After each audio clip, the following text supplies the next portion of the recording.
Bismillahirrahmanirrahim. Assalamualaikum warahmatullahi wabarakatuh. Seperti biasa, tolong jangan di skip ya. Khawatir Anda melewatkan beberapa kalimat yang bisa saja itu bermanfaat.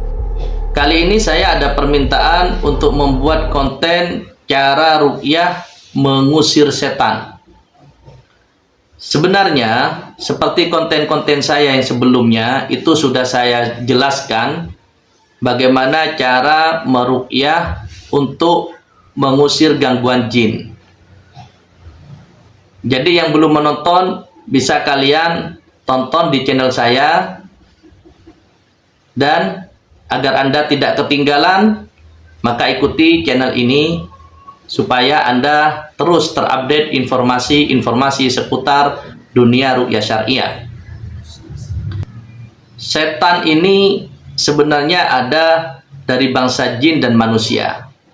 Siapapun jin itu ketika sudah mengganggu kita, maka dia adalah setan. Karena sejatinya jin yang baik itu tidak pernah bersinggungan dengan manusia, karena mereka juga memiliki aktivitas sendiri dan juga menyembah kepada Allah. Tapi di sini saya yang akan kupas bagaimana cara mengusir setan, kan begitu. Sekalian aja yang mau saya bahas di sini setan yang ada dalam tubuh dan juga setan yang ada dalam rumah. Nah, bagaimana caranya? Maka caranya yang paling utama Anda harus mengharmoniskan diri Anda dengan Allah. Tidak ada cara yang lain, saudara. Ya. Juga seperti biasa, yang pertama, jangan pernah menyekutukan Allah. Memang sering orang itu melalaikan kalimat ini karena dianggapnya tidak menyembah berhala, tidak menyembah matahari dan lain sebagainya. Padahal banyak umat muslim itu tanpa disadari masih menyekutukan Allah dengan apa? Dengan benda-benda jimat. Jadi Allah masih diduakan.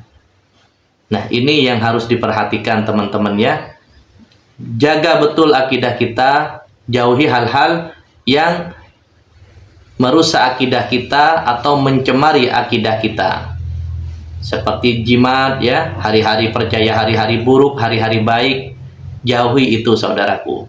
Baik, setelah itu seperti yang saya sampaikan tadi, buat kita harmonis dengan Allah.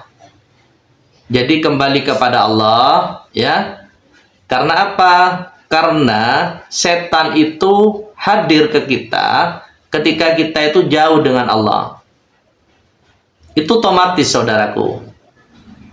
Jadi kalau Anda ingin mengusir setan, basic awal itu mendekatkan diri kepada Allah. Tidak bisa kita sholat tidak kita kerjakan terus hanya kita dengan cara meruqyah. Tidak seperti itu. Ada aturannya ya, tahapannya. Nah, kalau kita sudah mendekatkan diri kepada Allah, melaksanakan kewajiban, maka perbanyak baca Al-Quran. Nah, mungkin kalian berpikir, ya kalau seperti itu yang memang kita kerjakan. Tetapi perlu disadari teman-teman, banyak yang tidak sadar. Contoh seperti kita ketika membaca Al-Quran, mata seperti ditampeki pasir, ngantuk, badan berat, dan akhirnya apa yang terjadi? Ngaji pun dihentikan. Nah, ini pentingnya. Jadi sepintas pembahasan saya ini tidak begitu berpengaruh, kan begitu? Karena namanya umat muslim, semuanya yang memang ditekankan harapannya menuju kepada itu. Tetapi berbeda ketika kita bermasalah. Kemasukan setan, di rumah ada setan, baik sihir, baik nasab, baik khodam, kan begitu. Macam-macam kan? Dimana itu sudah saya jelaskan di konten-konten sebelumnya. Nah, inilah yang harus kalian pahami karena tidak semua orang menyadari. Makanya kalau orang kena setan, kemasukan setan ya, atau di rumah ada setan, hawanya ndak enak, bawaannya ndak enak di dalam rumah, Nah, ketika kita mendekatkan diri kepada Allah, ini akhirnya berhenti di tengah jalan. Karena apa? Karena kita dibuat malas, dibuat ogah, karena badan gak enak. Bayangkan baca Al-Quran begini, mata terasa ada pasirnya. Kalau kita tidak tahu, ternyata kita ada gangguan jin, setan itu, kita berhenti. Nah, tapi kalau kita sudah memahami ini, maka kita tinggal lanjutkan, saudara. Anda baca, kalau Anda merasakan mata seperti ada pasirnya, tiba-tiba nguap, badan berat, nah, maka lanjutkan. Dan sebagaimana pernah sahabat kerjakan ketika terkena serangan jin.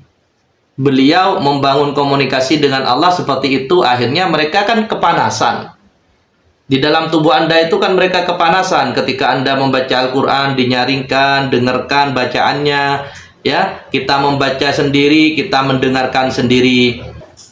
Tiap selesai sholat, kalau bisa nyaringkan untuk telinga kita ketika kita sudah baca ayat kursi, Al-Ikhlas, Al-Falaq, An-Nas, 2 surah terakhir Al-Baqarah, itu nyaringkan juga.